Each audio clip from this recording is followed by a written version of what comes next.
আপনি কোন সাহসে সেই মিটে যাওয়া মীমাংসিত বিষয়গুলো সামনে এনে জাতিকে ডিভাইডেড করতে যাচ্ছেন? মাওলানা মামুনুল হক অনেক বড় বড় কথা বলছেন, এই বাজেট নিয়ে সরকারের পতন ঘটাবেন, অনেক কিছু ঘটাবেন, কিন্তু তিনি যে গাজীপুরে নারী শোয়া ধরা পড়লেন মুদাব্বির নামে, আসলে সেটা কি ছিল আমি জানি না।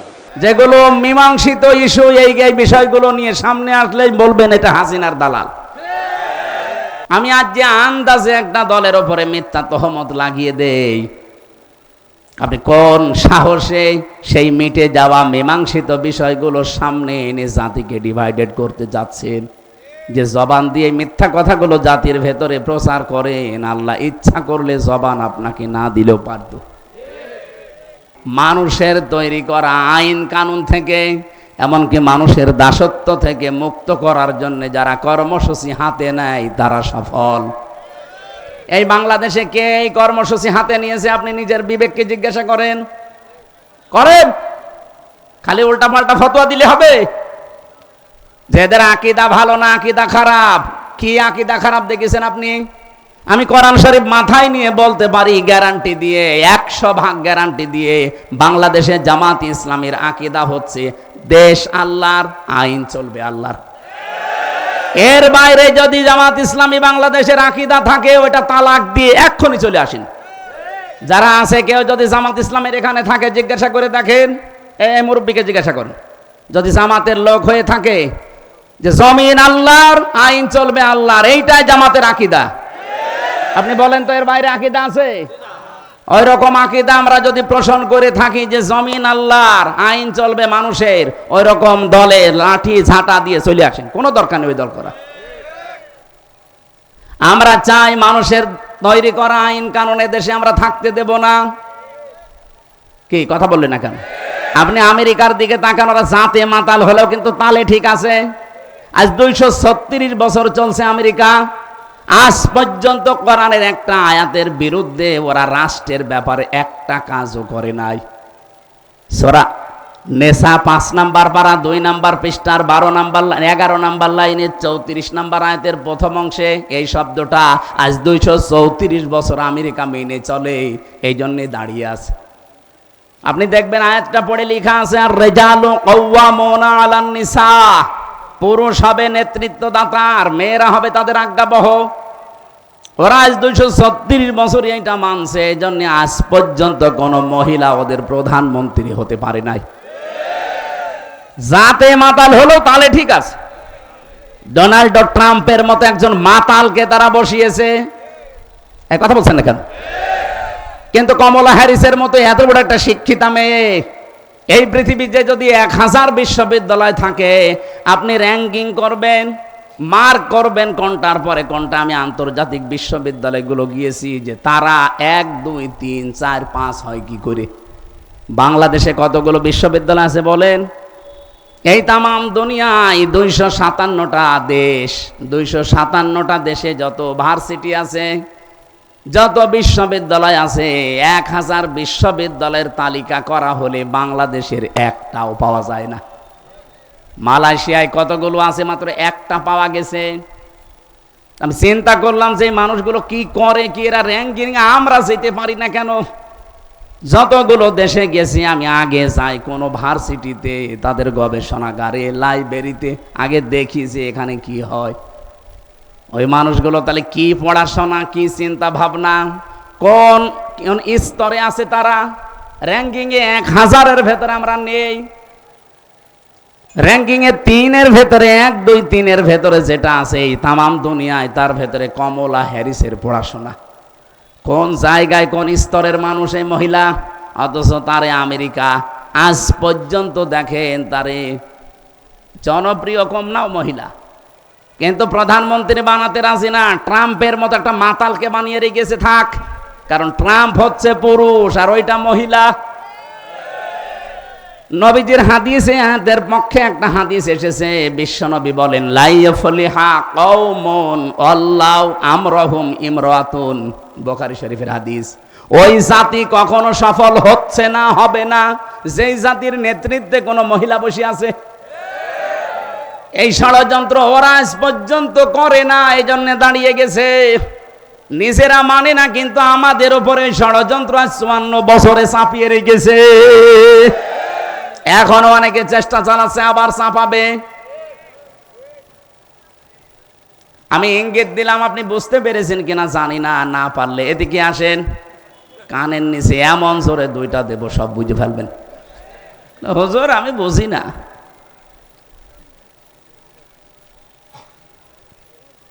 মেয়েরা যদি জায়গা মতো চলে যায়, আর আমরা পুরুষ মানুষ যারা, ওরা যদি আমাদের সামনে থাকে, বলেন তো বিশ্বনবী মুহাম্মদুর রাসূলুল্লাহ এমনি এমনি কথা বলেন নাই? উনি কি বলতে পারতেন না যে আমার ইন্তেকালের পর আমার সবচাইতে আদরের মেয়ে ফাতেমা আমার চেয়ারে বসবে? কেউ নিষেধ করতো? কেউ নিষেধ করতো না। তা আপনি কোথায় পেয়েছেন এই ভণ্ডামি? এই জন্য আমরা আগামীতে চাই যারা আমাদের দায়িত্বে আসবে তারা যেন পুরুষ হয়। বলেন, শুধু পুরুষ মানুষ হলে হবে না, সৎ হওয়া লাগবে। বহু মানুষকে আমরা পুরুষই দেখতাম, কিন্তু লোকটা সৎ না।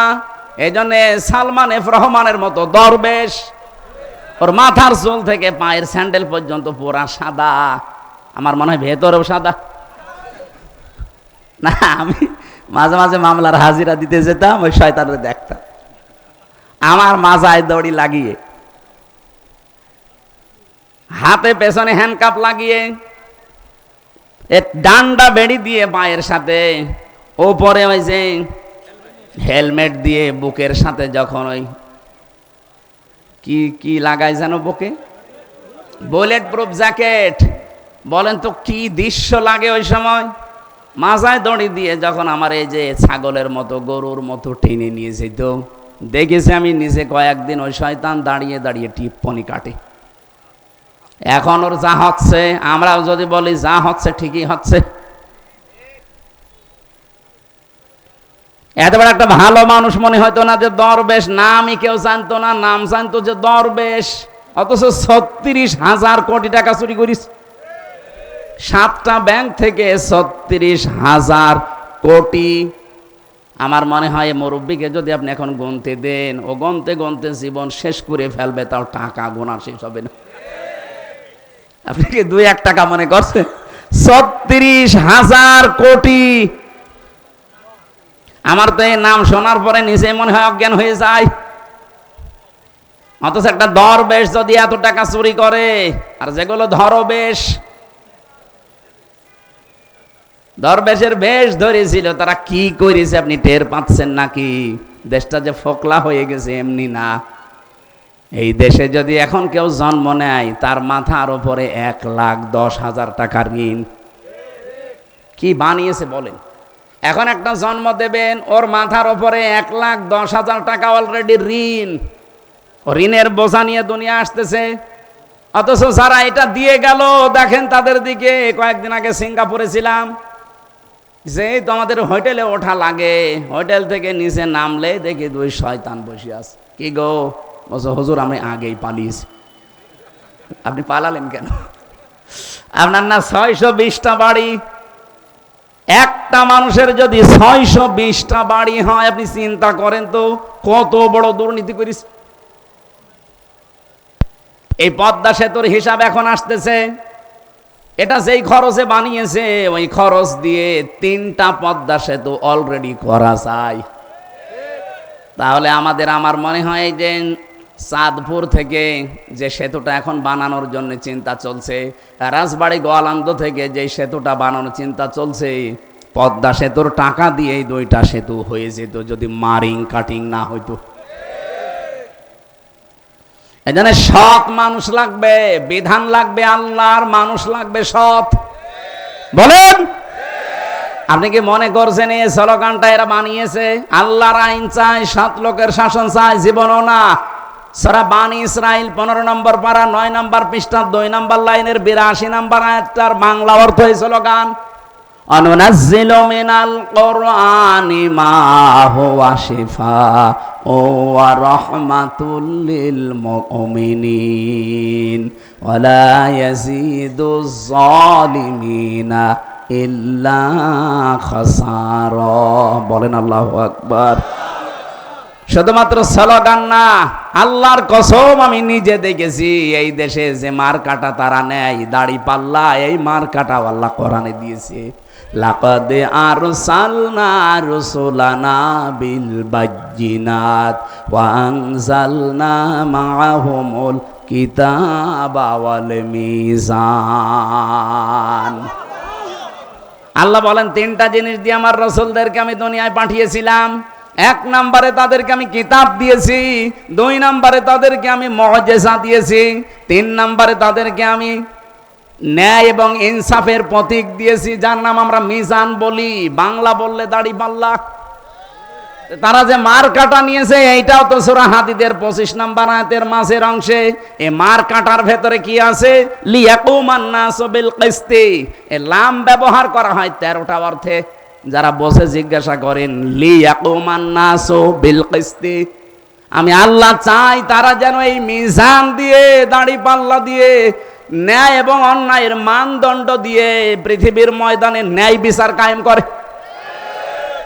এই জন্য বাংলাদেশের হাইকোর্টের তাকে তাকান, সামনে হাইকোর্টে ন্যায় বিচার আছে কিনা আমি জানি না, কারণ আমি নিজে যখন পাইনি আমি বলবো যে নেই।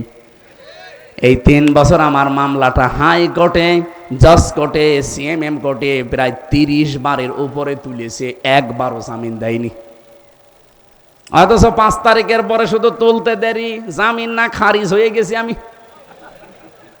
আমি বিচারককে জিজ্ঞাসা করতে গেলাম, জজ সাহেব এই 3 বছর তো মামলা আপনার কাছে ছিল, তখন তো বললেন না যে না, কিন্তু আজকে আপনি আমার মামলা দেখে বলছেন যে এর ভেতরে কোনো মাল নেই, আমি কি দিয়ে বিচার করব?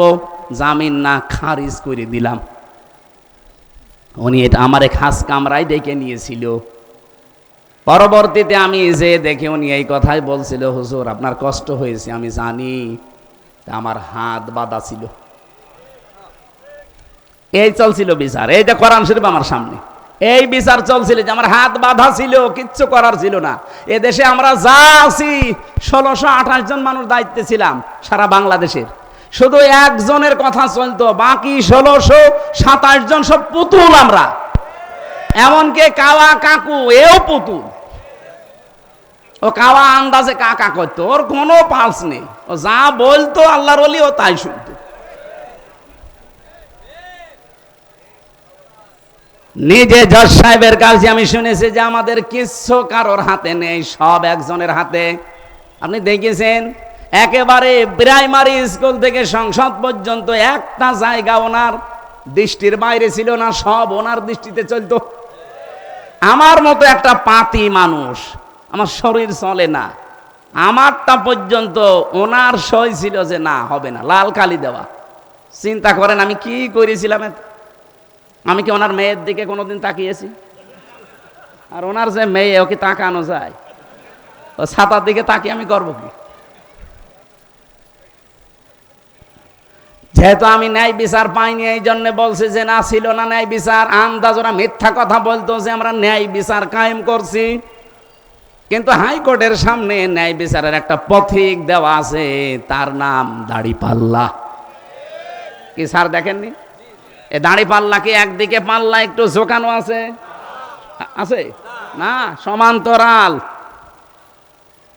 বাংলাদেশ সরকার এই দেশের 18 কোটি মানুষকে বোঝাতে চায়, ও বাংলার মানুষেরা, যদি ইউনিয়ন থেকে শুরু করে জজ কোর্ট পর্যন্ত যদি ন্যায় বিচার নাও পাও, অন্তত হাইকোর্টে আসলে ন্যায় বিচার পাবা। এই দেখো তার প্রতীক দাড়ি পাল্লা।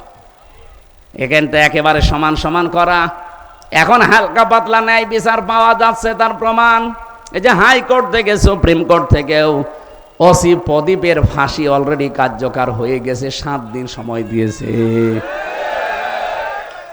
এই শয়তানটা আমার সাথে ছিল ছেলে, আমি আর ও পাশাপাশি বসতাম জেলের ভেতরে।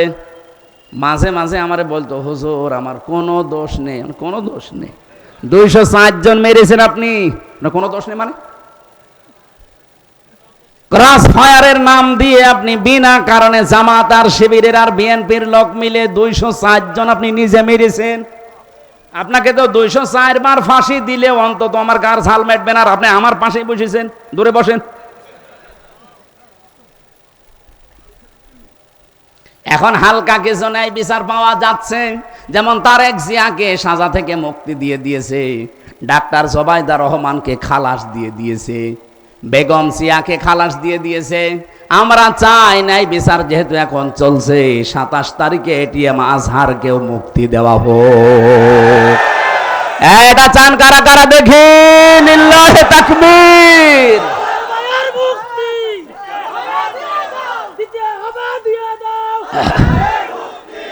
একটা মাজলুম মানুষ, আমি নিজে যাই কয়দিন মিশতে পেরেছি তার সাথে, তার যে ঈমান এখনো শক্ত। আরে ভাই, বহু আলেমকে আমি ভেতরে দেখেছি ঠিক থাকতে পারি না, মানে শয়তান তো আর বসে নেই, ভেতরে যেও ধোকা দেয়, তো তাদেরকে দেয়নি, তাদেরকেও দিয়েছে। কিন্তু মানুষটা এত শক্তি, চলতে পারে না, একা একা চলতেও পারে না, কেঁপে কেঁপে বেড়ায়, কিন্তু ঈমানটা একেবারে পাহাড়ের মতো শক্ত। আমি সেই কয়বার দেখা করতে পেরেছিলাম, আমারে বলছে, হামজা জীবনে কোনো দিন যেন মাথা নত না করি, এই দোয়াটুকু করবা, আর আল্লাহ যেন আমাকে শাহাদতের মরণ দেয়। কোরআনের পাখি সারাটা জীবন দোয়া করেছিল, আল্লাহুম্মা ইন্নী আসআলুকা শাহাদাতান ফি সাবিলিক, হে আল্লাহ মরণ যদি দাও সাধারণ ভাবে দিও না, শাহাদতের মৃত্যু দিও। আল্লাহ কবুল করেছেন না করেন নাই? ওরা বলে উনি মরে গেছে, কে বলেছে মরে গেছে? আপনারা মেরে ফেলেছেন। কিচ্ছু করা লাগবে না, শুধু ডাক্তার মোস্তফা জামানকে ধরে 2টা ডিম দেন, ওই একবারে সব বলে ফেলবে।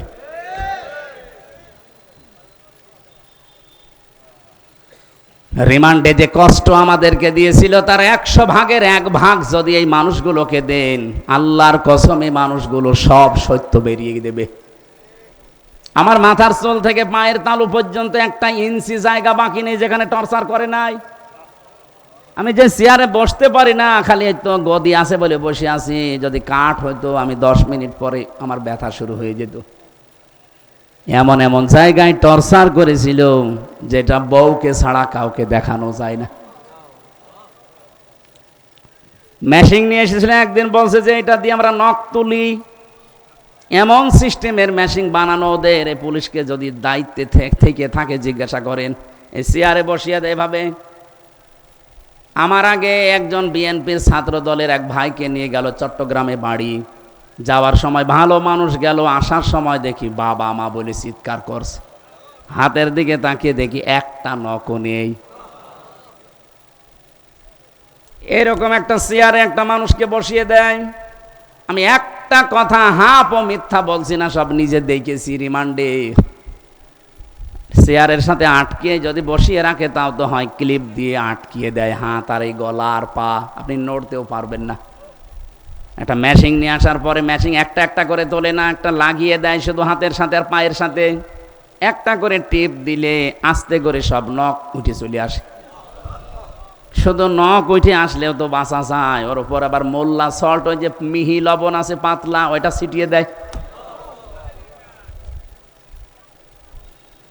আমার যে অফিসার ছিল সঞ্জয় দত্ত, নিজে আমারে বলছিল, হুজুর দেলাওয়ারের নাম শুনেছেন না, ওই যে শিবিরের, ওরে আমরা লাথি দিয়েছি, বলের মতো পিটিয়েছি।